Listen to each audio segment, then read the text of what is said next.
The list of prominent Republicans saying they cannot vote for Donald Trump continues to grow. The newest member, Virginia Congressman Scott Riggle, who says he's going to be voting Libertarian instead. He follows Meg Whitman, who has now thrown her support behind Hillary Clinton.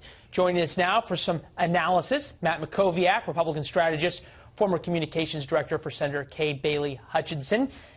Matt, nice to see you.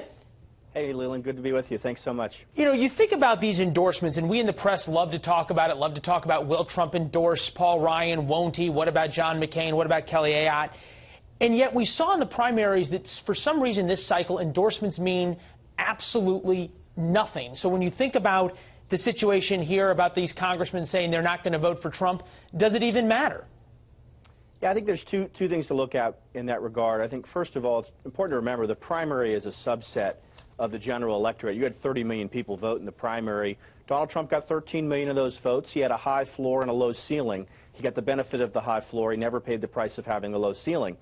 As it relates to the general election, look, Trump is not winning enough conservative and Republican votes at this point. He's getting less than 80% of Republicans when generally you need 92, 93, 94% of Republicans. And even self-described conservatives, he's getting 64% compared to Romney getting 82% 4 years ago. So I don't think these names are going to impact the way voters perceive these candidates. But I think it is illustrative of the fact that Trump has not fully unified the Republican Party. He needs to let Hillary Clinton do that, and if he can get himself out of the news and stop making controversial statements for a few days, Hillary may do that work for him. A few things to push back on that, though. You think about the idea that Trump, as you said, isn't doing as well with very strong conservatives. On the same time, his folks will tell you, look, we're doing much better with Reagan Democrats, blue-collar Democrats, places like Pennsylvania, places like eastern Ohio, in West Virginia, and those kinds of places. And these are different voters who are going to turn out for Trump who've never voted Republican before. Yeah, and I think that's the potential that Trump has, but he has to unify the party first. You work from your base outward, not from the middle back inward. That doesn't really work. Look, well, so Trump says the Republican Party is unified behind him. Is he wrong? Well, I mean, if you just look deep inside the polling so far, we're not seeing that. We're just simply not seeing that.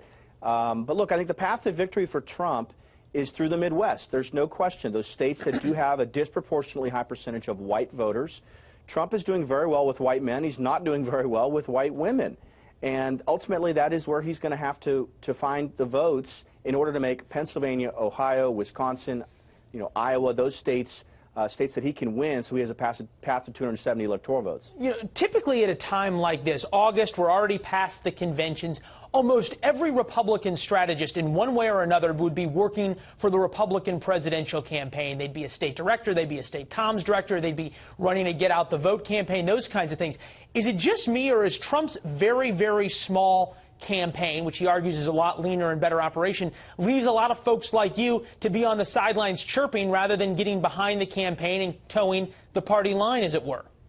Yeah, Leland, I would start by saying there are a lot of professional Republican operatives that simply don't want to work on the Trump campaign. But you're right. He has 70 or 80 staff at his headquarters. Hillary has 10 times that. And so he's testing the question of whether you can run a national campaign with essentially a bare-bones operation. I have real concerns about that. Look, if you're not doing data, you're not doing research. People would argue that you have a vested interest in having real concerns over that. No, I don't think so. Like I said, I wouldn't work for Trump if he offered me a job anyway.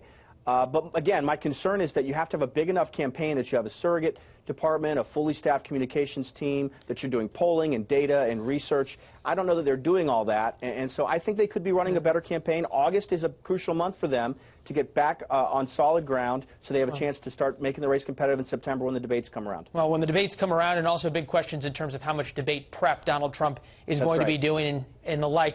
Matt, appreciate you being with us from down in Austin. All the best, sir. My pleasure. Thank you. Talk to you soon.